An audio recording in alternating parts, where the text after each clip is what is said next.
Oi, oi, pessoal, tudo bom com vocês? Na aula de hoje, tá? A gente vai continuar a nossa disciplina de legislação, tá? E hoje a gente vai entrar no assunto do Código de Ética, tá? Que seria o nosso, eu chamo ele de CEP. Quando vocês me verem falando de CEP, é o Código de Ética dos Profissionais de Enfermagem, tá? Esse Código de Ética, pessoal, ele serve para nos dar um norte, tá? Um norte de como nós devemos agir, do que são os nossos direitos, do que são os nossos deveres, tá? Na enfermagem. Tá? Então, é necessário a gente conhecer para a gente não ter nenhum problema futuro, tá? Para a gente, quando nós nos depararmos com certas situações que vocês vão ver no decorrer da aula, que são bem corriqueiras, a gente saber como lidar, tudo bem? Então, vamos lá. Olha só. O nosso CEP, ele é dado pela resolução do COFEN, número 564, de 2017. Tá? Ele foi reformulado recentemente. Leva em consideração a necessidade e o direito de assistência em enfermagem da população e os interesses do profissional e de sua organização também. Então, ele leva aí os interesses do profissional e da organização e ele centra também o seu foco na pessoa, na família e na coletividade. Então, esse código de ética, ele vê o nosso lado como profissional, porém ele vê também o lado da pessoa, o lado da família, de quem está ali do outro lado. Então, ele pensa tanto na gente como no paciente. E ele está organizado por assuntos, tá? Que a gente chama de princípios. E esses princípios, ele incluem direitos, responsabilidades, deveres e também proibições, tá? Então, não basta só nos dar direitos, deveres, tá? Ele precisa também dizer nossas proibições, quais são as nossas responsabilidades e quais as nossas punições, tá? Caso a gente não cumpra esse código de ética. Então, os princípios fundamentais do Código de Ética são: primeiro, a enfermagem ela é comprometida com a saúde e a qualidade de vida da pessoa, da família e coletividade, tá? Então, a enfermagem ela tem de ser comprometida sim com a saúde, em levar saúde e qualidade de vida para aquela pessoa. A enfermagem ela atua na promoção, na prevenção, na recuperação e reabilitação da saúde, tá? Com autonomia de acordo com os preceitos éticos e legais, tá? Então nós devemos atuar com autonomia, tá? Nós temos ali autonomia mesmo de estar lidando com diversas situações, desde que essa autonomia ela esteja de acordo com a lei, tá? Então a gente não pode passar por cima da lei. Tudo bem? A enfermagem ela respeita a vida, a dignidade e os direitos humanos, tá? Então, essa questão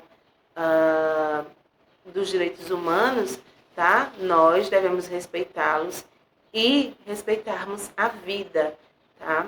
Independente de cor, credo, raça, religião, nós devemos respeitar a vida alheia, tá? Então, nós trabalhamos nesses princípios fundamentais. E esse novo Código de Ética, reformulado recentemente, em 2017, ele fica dividido em 5 capítulos, tá? Dos direitos, deveres, proibições, infrações e penalidades e a aplicação dessas penalidades, tá? Eu trouxe para vocês, tá, alguns artigos, tá? Eu não tenho como trazer todos, tá? Ficaria aí inviável, porém eu vou deixar aqui ele na íntegra para vocês lerem posteriormente, tá? Mas eu trouxe assim alguns pontos mais relevantes, como eu posso dizer, os que chamam mais atenção. Primeiro de todo, tá? Primeiro artigo, ele vem logo assim, ó. Tá? Dentro dos nossos direitos. Ele vem dizendo assim: é um direito dos profissionais de enfermagem exercerem a enfermagem com liberdade, tá? Então nós devemos ser livres de qualquer perseguição, tá? Segurança técnica, científica e ambiental. Então, nós temos de ser seguros, tá, naquilo que a gente vai estar realizando, nos procedimentos, a gente tem que ter segurança, tá? Autonomia. Então, se eu sei que aquilo é o certo, eu vou fazer. Independente se tem alguém dizendo que não faça, não faça, é o certo, é o melhor para o meu paciente, então eu vou fazer sim, tá? Então, ter autonomia no nosso serviço. E é um direito nosso também ser tratado sem discriminação de qualquer natureza, segundo os princípios, tá? E pressupostos legais, éticos e dos direitos humanos, tá? Então, a gente tem que ser tratado sem discriminação. Tudo bem? Lá no artigo 2º, ele diz que é um direito nosso também exercermos atividades em locais de trabalho livre de riscos e danos e violências físicas e psicológicas à saúde do trabalhador, em respeito à dignidade humana e à proteção dos direitos dos profissionais de enfermagem, tá? Então, ele está aí zelando pela nossa segurança, tá? Nesse artigo 2º, ele está dizendo que nós devemos trabalhar em locais livres de risco, tá? Então, o patrão, a unidade, o serviço, ele tem que estar oferecendo ambientes livres, tá? De riscos e danos para a nossa saúde, livre também de violência física, garantir que nós tenhamos ali segurança física e também psicológica, né? Nesse período pandêmico, a gente vê, não só agora, mas a gente tem altos riscos, altos níveis, né, de profissionais, principalmente de enfermagem, que sofrem violência física e também psicológica. É uma sobrecarga muito grande, tá? E aí que a gente tem respeito, né? Que nós sejamos respeitados, tá? Nossa dignidade. Tudo bem? Pulando para o artigo 6º, ele diz que é um direito nosso, tá? Aprimorarmos os nossos conhecimentos técnicos, científicos, ético-políticos, socioeducativos, históricos, culturais que dão sustentação à prática profissional. Tá? Então, não basta apenas conhecer aqui a enfermagem. A gente tem que estar antenado, a gente tem que saber tudo o que está acontecendo. A gente tem que estar ali, 100% ligado, certo? Então, sempre aprimorar os nossos conhecimentos, tá? Conhecimento, como eu sempre digo, nunca é demais, tá? Pulando para o artigo 8, ele diz que é um direito nosso requerer ao Corém de forma fundamentada, ou seja, o que seria fundamentada aí, Camila? Provas, tá? A gente tem que provar medidas cabíveis para obtenção de desagravo público em decorrência de ofensa sofrida no exercício profissional ou que atinja a profissão, tá? Então, quando você sofrer algum desagravo, desacato, tá? No seu exercício, você precisa requerer ao Corém, porém, você precisa fazer isso de forma fundamentada, de forma que você tem provas, você tem como provar que aquilo aconteceu. Não basta chegar no Corém e dizer, eu fui discriminada. Eles vão dizer, sim, mas prove. Tá? Abster-se de revelar informações confidenciais de que tenha conhecimento em razão do seu exercício profissional, tá? Então, é um direito seu ficar caladinho, tá? Você é um direito seu não querer falar algo que você soube ali em razão do seu exercício. Alguma pessoa, algum paciente, ele revelou alguma informação para você de forma confidencial e a família, por exemplo, né? Tá dando um exemplo. E a família vem te questionar sobre o que foi que vocês conversaram. Pessoal, é um direito seu se abster, tá? Não falar o que você ouviu, o que você conversou durante o seu exercício profissional. Pulando para o 21, a gente tem um aí bem importante, que é aquela questãozinha de tá filmando o que você tá fazendo, tá? Então, quando vocês verem uma pessoa assim, porque é bem comum a gente chegar em ambientes, a gente vê ali, uma pessoa com celular, tá? Ali filmando. É um direito, tá? É um direito seu negar-se a ser filmado, fotografado e exposto em mídias sociais durante o desempenho de suas atividades profissionais, tá? Então, se você estiver exercendo sua profissão lá, estiver trabalhando, fazendo um procedimento, isso é bem corriqueiro, tá? Não pense que isso é coisa de outro mundo, não, que isso é bem normal. Aí ter uma pessoa com o celular apontando a câmera para você, filmando o seu procedimento, você para, olha para a pessoa e diz: Senhor, senhora, eu não quero ser filmado. Por favor, guarde o seu celular, guarde a sua câmera ou se retire, tá? Você pode sim, é um direito seu negar-se a ser filmado. Tudo bem? E aí a gente já parte para os deveres, tá? Ou seja, direitos, agora a gente vai para deveres. Tá? No artigo 30, ele diz que é nosso dever cumprir no prazo estabelecido determinações, notificações, citações, convocações e intimações do sistema Corém-COFEM. Ou seja, quando o Corém ou COFEM te intimar, tá, te chamar para fazer algo, a gente deve cumprir ali naquele prazo estabelecido essas determinações, tá? O não cumprimento acarretará algumas penalidades, certo? 35. A gente deve apor o nome completo ou nome social, ambos legíveis, com número, categoria de inscrição no Corém, assinatura ou rúbrica nos documentos quando no exercício profissional, tá? Então não adianta só assinar, tá? Você precisa carimbar e esse carimbo, ele tem uma regrinha para ser feita. Olha só, nessa resolução também de 2017, ele fala que é obrigatório o uso do carimbo pelo profissional de enfermagem, tá? Então é o nosso dever.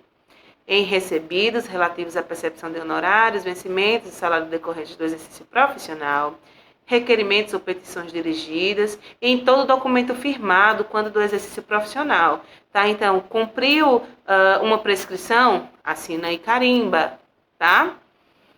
Preencher um livro de ordem e ocorrência, assina e carimba. Tá? Então, o que deve constar nesse carimbo, pessoal?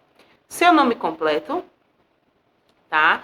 Vai ter essa linhazinha, e abaixo da linha vai ter o órgão de classe, tá? Que seria o Corém, a unidade federativa, a jurisdição onde a gente vai exercer a nossa profissão, aí tá o Ceará, o número da inscrição, tá? E no final, a categoria, se é enfermeiro, bota o ENF, se é técnico de enfermagem, TE, tá? No artigo 38, ele já fala que é um dever nosso prestar informações escritas e ou verbais completas e fidedignas necessárias à continuidade da assistência e segurança do paciente. Tá? Então, é o nosso dever, quando no final do nosso plantão, lá do nosso serviço, prestar informações para quem vai chegar. Tá? Então, por exemplo, eu estou terminando meu plantão, você chega para dar continuidade. Então, é o meu dever falar, paciente do leito tal, paciente fulano de tal, do leito tal, enfermaria tal, teve episódio disso, aconteceu isso, foi administrado isso, foi chamado médico tal para avaliar, tá? Tem um exame para ser feito de tal hora, então você precisa passar todas, escutem só, todas as informações para dar continuidade ao tratamento do paciente, tá? A gente não pode se omitir nessa parte, não. Pulando para o artigo 46, ele fala aqui que é um dever nosso recusar-se a executar prescrição de enfermagem e médica na qual não constem a assinatura e o número do registro do profissional prescritor, exceto em situações de urgência e de emergência, tá?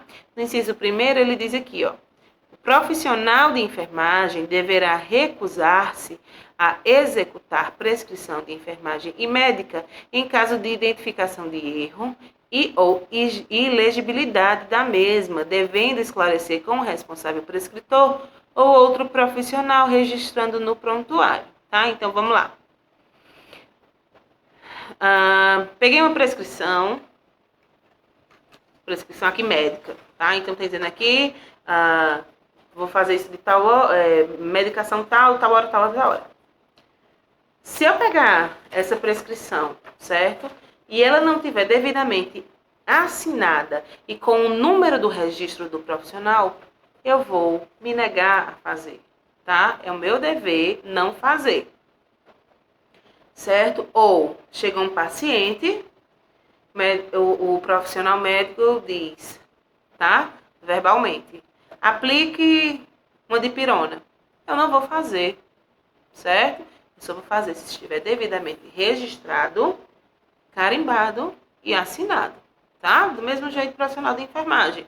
Ah, faça essa prescrição aqui de enfermagem. Tá carimbado? Tá assinado? Tá legível?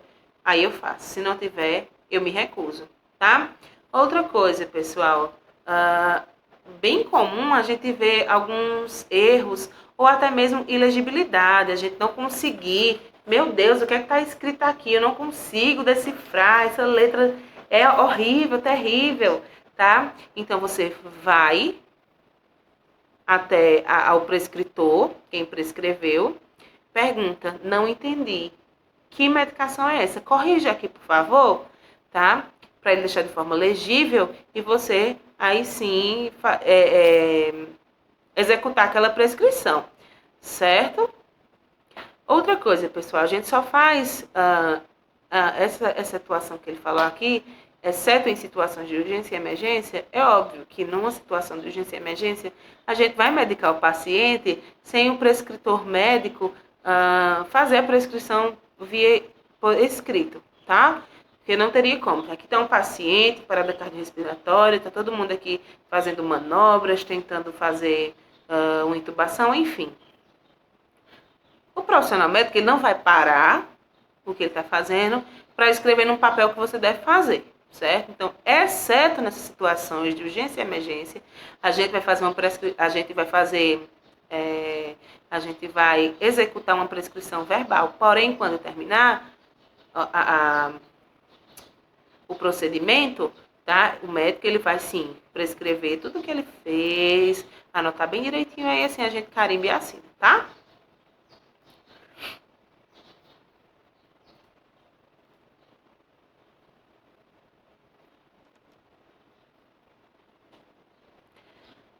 No artigo 48, ele está dizendo aqui que a gente presta assistência de enfermagem, promovendo a qualidade de vida à pessoa e família no processo do nascer, viver, morrer e luto, tá? Então, pessoal, até mesmo a enfermagem ela está presente do nascer ao morrer, tá? E até mesmo o luto, tá?